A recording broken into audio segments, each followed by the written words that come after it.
शाळा सुटण्याची वेळ झाली होती. आपले पोटचे गोळे शाळेच्या गेटवर वाट पाहत असतील या ओढीनं लगबगीनं पावलं उचलणाऱ्या एका मातेवर काळानं भीषण झडप घातली.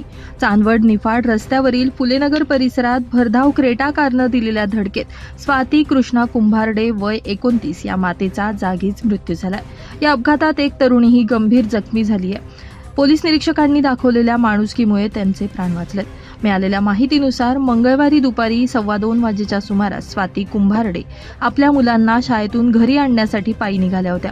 याचवेळी भरत संजय सवेंद्रे वय 35 राहणार चांदवड आपल्या स्कूटीवरून MH15 AK 1751 चांदवडकडून गणूरकडे जात होते.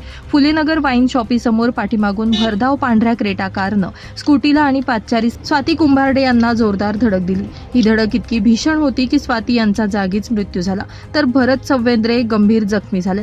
या घटनेची माहिती मिळताच चांदवड पोलीस निरीक्षक कैलास वाघ, हवालदार स्वप्नील जाधव व कर्मचारी तातडीनं घटनास्थळी दाखल झाले. दरम्यान यावेळी विदारक दृश्य पाहून पोलीस निरीक्षक वाघ यांनी क्षणाचाही विलंब न लावता रुग्णवाहिकेची वाट न पाहता स्वतःच्या शासकीय वाहन जखमींच्या मदतीसाठी दिले.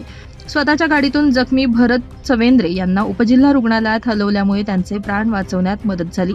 पोलीस निरीक्षकांच्या या संवेदनशीलतेचं सर्वत्र कौतुक होत आहे. एका निष्पाप मातेच्या निधनामुळे चिमुरड्यांचं छत्र हरपल्यानं संपूर्ण तालुक्यातून हळहळ व्यक्त होतीये. या प्रकरणी चांदवड पोलिसात अपघाताचा गुन्हा दाखल करण्यात आलाय. पोलीस निरीक्षक कैलास वाघ यांच्या मार्गदर्शनाखाली हवालदार स्वप्नील जाधव पुढील तपास करतायत.